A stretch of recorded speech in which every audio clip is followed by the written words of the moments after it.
Somewhere in the last hour, your heart rate changed. Not because you climbed stairs, not because you ran. It changed because of a thought, a text you reread, a deadline you remembered, a worry that flickered through and vanished before you even noticed it.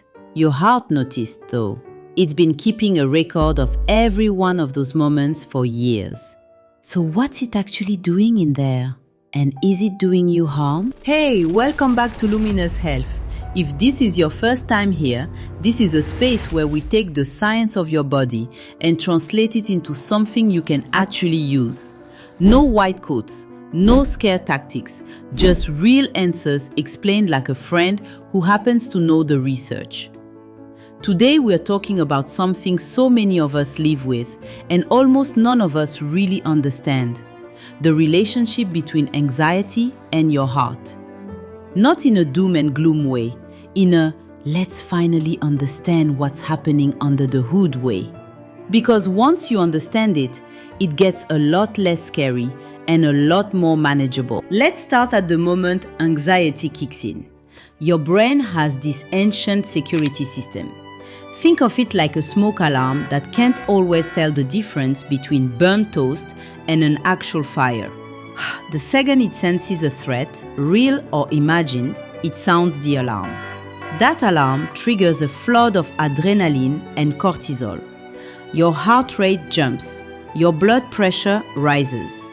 Blood gets rerouted away from digestion and toward your muscles because your body is preparing you to either fight or run.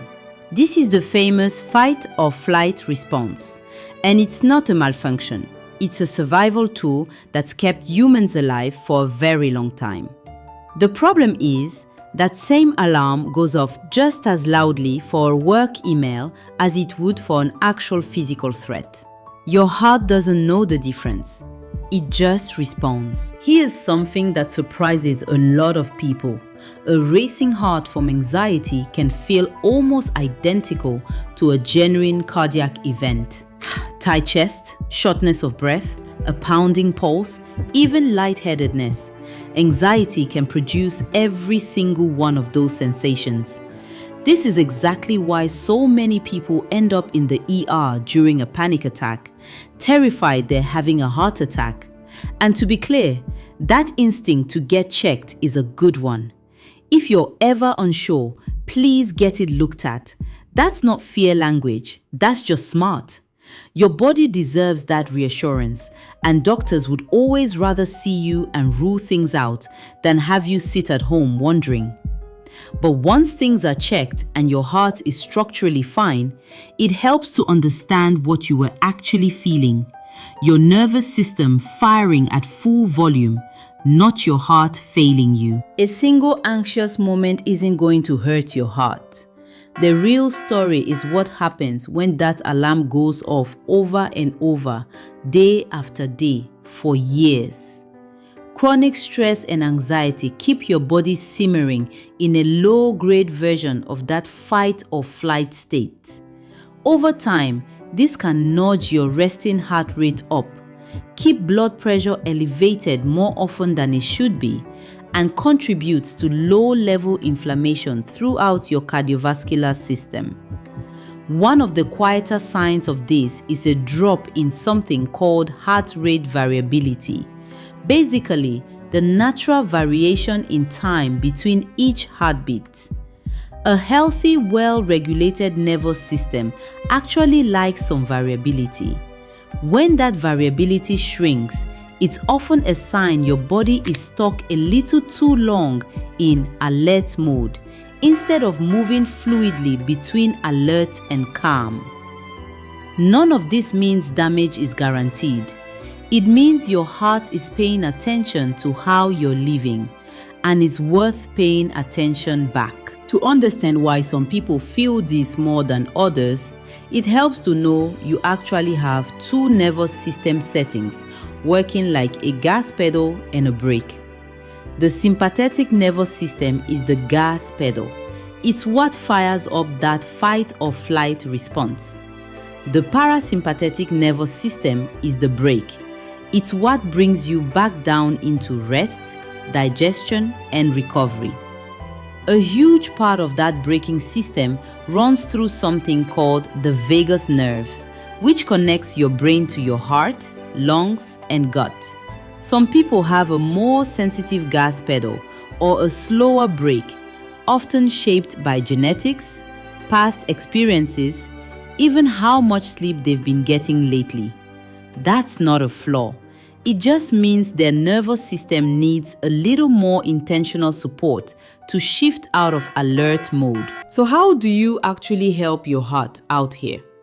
The good news is that your parasympathetic brake responds really well to simple, consistent habits. Slow, deep breathing, especially exhaling longer than you inhale, directly stimulates the vagus nerve and can bring your heart rate down within minutes. Regular movement, even just walking, helps burn off stress hormones and improves how well your heart handles daily stress. Sleep is when your nervous system does a huge amount of its recalibrating, so protecting it matters more than most people realize. And genuine connection, talking to someone, laughing, feeling safe with another person, has a measurable calming effect on your whole system. None of this replaces medical care, and if anxiety or heart symptoms are showing up often or intensely, that's worth bringing to your doctor.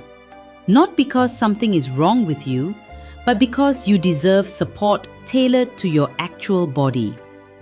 Think of these tools as what you do every day to help your heart along, alongside whatever care you need. If this helps you understand your own body a little better, that's exactly what we are here for. Subscribe if you want more of these.